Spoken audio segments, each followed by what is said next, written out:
Hello दोस्तों, सबसे पहले मैं आपसे रिक्वेस्ट करना चाहती हूँ कि वीडियो देखने के बाद सब्सक्राइब ज़रूर कर लीजिएगा।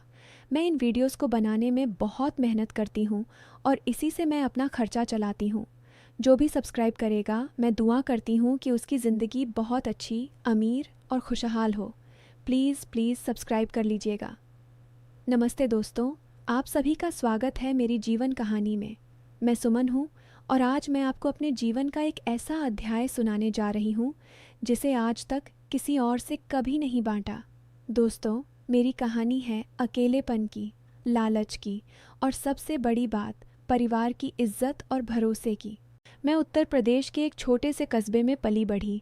पापा क्लर्क थे सरकारी दफ्तर में, माँ घर संभालती थीं। दोनों ने अपनी पूरी जिंदगी मेरे लिए काट दी। मैं पढ़ाई में अच्छी थी, इसलिए उन्होंने हर त्योहार पर नई साड़ी खरीदने की बजाय मेरी फीस भरी, हर महीने की बचत मेरे कॉलेज के लिए की। मैं BA पास करके दिल्ली चली आई। यहाँ एक अच्छे परिवार में शादी हुई। मेरे पति अमित एक IT कंपनी में सॉफ्टवेयर इंजीनियर थे। शादी के बाद हम दिल्ली के एक मध्यम वर्गीय इलाके में रहने लगे। पहले 2-3 साल तो स्वर्ग जैसे थे। अमित सुबह मुझे चाय बनाकर देते, शाम को साथ घूमने जाते। हमारा बेटा रोहन पैदा हुआ तो घर में खुशियां छा गईं। मैंने अपनी नौकरी छोड़ दी क्योंकि सास ससुर चाहते थे कि बहू घर संभाले। उन्होंने कहा, सुमन बेटा, बाहर की नौकरी से इज्जत नहीं बढ़ती, घर की इज्जत बढ़ती है। मैंने मान लिया। रोहन को अच्छे स्कूल में डाला क्योंकि आजकल पढ़ाई का बोझ बहुत है। कोचिंग, ट्यूशन, एक्स्ट्रा क्लासेस, सब कुछ। लेकिन जैसे जैसे अमित की तरक्की हुई, उनकी जिम्मेदारियां बढ़ती गईं।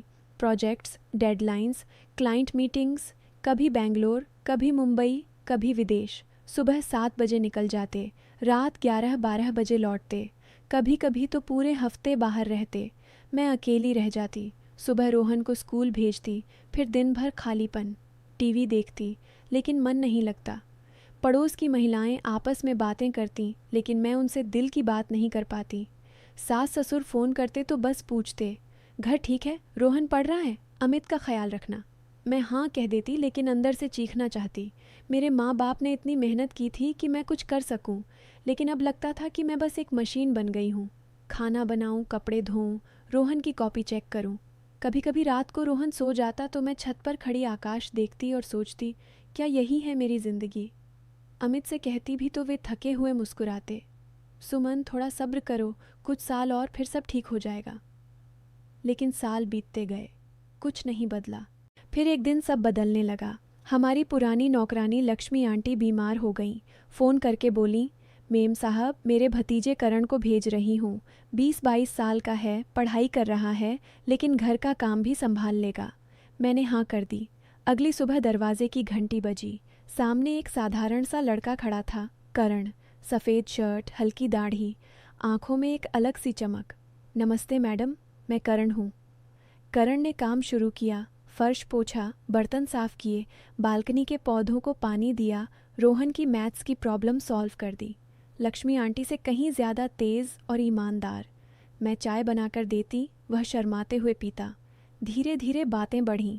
मैंने बताया कि मेरे पापा माँ ने कितनी मेहनत की। करण ने भी अपनी कहानी सुनाई। उसके पिता किसान हैं, माँ घर संभालती हैं, वह रात रात भर पढ़ता है, SSC की तैयारी कर रहा है। मैडम, गरीबी में भी इज्जत रखनी पड़ती है, उसने कहा। उसकी बातें सुनकर लगा जैसे कोई अपना मिल गया हो। करण रोज़ आने लगा। लक्ष्मी आंटी की तबीयत लंबे समय तक ठीक नहीं हुई। मैं सुबह जल्दी उठकर उसके आने से पहले घर साफ रखती, अच्छा खाना बनाती। कभी कभी उससे पूछती, करण, तुम्हारी पढ़ाई कैसे चल रही है? वह बताता। मैं भी अपनी अकेलापन बांटने लगी। अमित कितने व्यस्त रहते हैं, रोहन का बोझ, सास ससुर की उम्मीदें। करण सुनता, कभी सलाह देता, मैडम आप भी कुछ करिए, आजकल ऑनलाइन बहुत स्कोप है। एक दिन करण ने बताया कि उसके एक दोस्त ने म्यूचुअल फंड में पैसा लगाया और अच्छा रिटर्न मिला। मैडम, अगर आप चाहें तो थोड़ा रिसर्च कर सकता हूँ। मेरे मन में एक ख्याल आया। रोहन की कोचिंग फीस बढ़ रही थी। अमित हमेशा कहते, पैसे बचाओ भविष्य के लिए। मैंने सोचा, अगर मैं थोड़ा पैसा लगाकर अच्छा रिटर्न ला सकूं तो अमित को सरप्राइज़ दूंगी। वे देखेंगे कि मैं भी घर बैठे कुछ कर सकती हूँ। मेरे पास अपनी पुरानी नौकरी के कुछ पैसे थे और माँ के दिए कुछ गहने बेचने का विचार भी था, लेकिन मैंने पहले छोटी रकम से शुरू किया, 50,000 रुपये। करण ने अपने फ़ोन पर ऐप दिखाया, सारे चार्ट समझाए। मैंने लगाया। पहले हफ्ते में ही 7,000 का फ़ायदा हुआ। मेरा मन उछल पड़ा। मैंने रोहन को नई जूते खरीदे, खुद के लिए एक साड़ी, लेकिन अमित से छुपाकर। जब अमित पूछते, ये नई साड़ी? मैं कहती, पुरानी वाली सिलवाई थी। झूठ बोलना शुरू हो गया। फिर मैंने और पैसे लगाए, 1 लाख, फिर 1.5 लाख। रिटर्न बढ़ता गया। मैं खुश थी। करण को भी थोड़ा एक्स्ट्रा पैसे देती। वह मना करता, लेकिन मैं कहती, तुम्हारी पढ़ाई के लिए। धीरे धीरे मैं हर रोज़ ऐप चेक करने लगी। बाजार अच्छा चल रहा था। मैं पड़ोस की महिलाओं को देखकर सोचती, वे सब अपने पति के साथ घूमने जाती हैं, मैं भी अब कुछ कर सकूंगी। लेकिन अंदर से डर भी लगता, अगर अमित को पता चला तो। लेकिन लालच ने मुझे अंधा कर दिया। मैंने घर के खर्चे से भी कुछ पैसे निकाले, बैंक स्टेटमेंट छुपाने लगी। एक रात अमित ने पूछा, सुमन, बैंक बैलेंस कम क्यों है? मैंने बहाना बनाया, रोहन की फ़ीस लगी। लेकिन मन में तूफान था। अगले दिन बाजार गिरना शुरू हो गया। न्यूज़ में आया, ग्लोबल इकोनॉमी, रेट कट। मेरा सारा पैसा डूबने लगा। मैं रात भर रोई। करण को फ़ोन किया, करण क्या करूं? उसने कहा, मैडम मैंने पहले ही कहा था, रिस्क है, अब जितना बचा है निकाल लीजिए। लेकिन मैंने और इंतज़ार किया। आखिरकार 60% नुकसान हो गया, लगभग 3 लाख रुपए। मेरा सिर घूम गया। अब अमित को कैसे बताऊं? सास ससुर को पता चला तो क्या कहेंगे? बेटा, बहू ने घर की इज्जत गंवा दी। रोहन की फ़ीस का क्या होगा? मैं करण से रोज़ पूछती, कुछ उपाय है? करण अब थोड़ा असहज लगने लगा। वह जल्दी जल्दी काम निपटाता और चला जाता। फिर एक शाम करण के साथ एक लड़की आई, सादी सलवार सूट में, मुस्कुराती हुई। मैडम, ये मेरी मंगेतर रिया है, गांव में टीचर है, अगले महीने शादी है। रिया ने कहा, करण ने आपके बारे में बताया, मैं भी थोड़ा मदद कर सकती हूँ अगर ज़रूरत हो।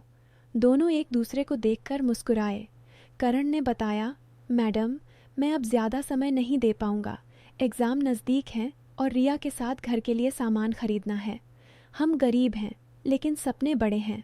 उस पल मुझे अपनी सारी गलतियाँ याद आ गईं।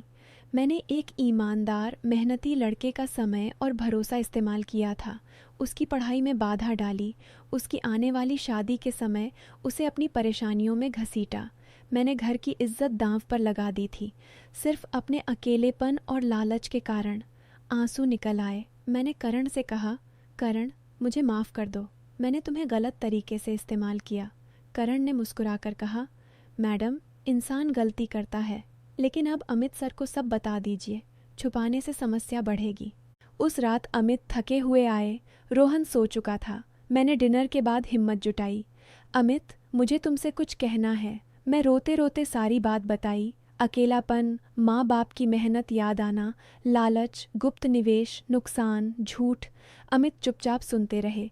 फिर बोले, सुमन मुझे माफ़ कर दो, मैं इतना व्यस्त था कि तुम्हारी तकलीफ़ नहीं देख पाया।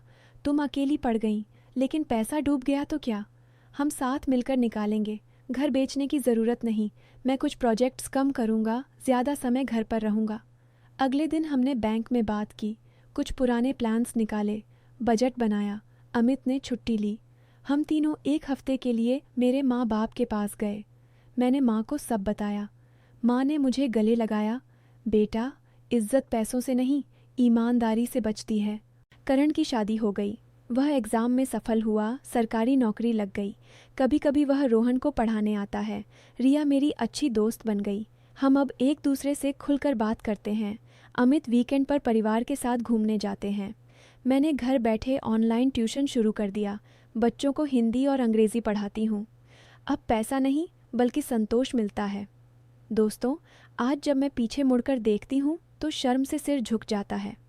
मैंने एक पल के लालच में अपने परिवार का भरोसा तोड़ा, अपनी इज्जत को खतरे में डाला और एक गरीब लेकिन ईमानदार लड़के का समय बर्बाद किया। लेकिन मैं खुश हूँ कि समय रहते रुक गई।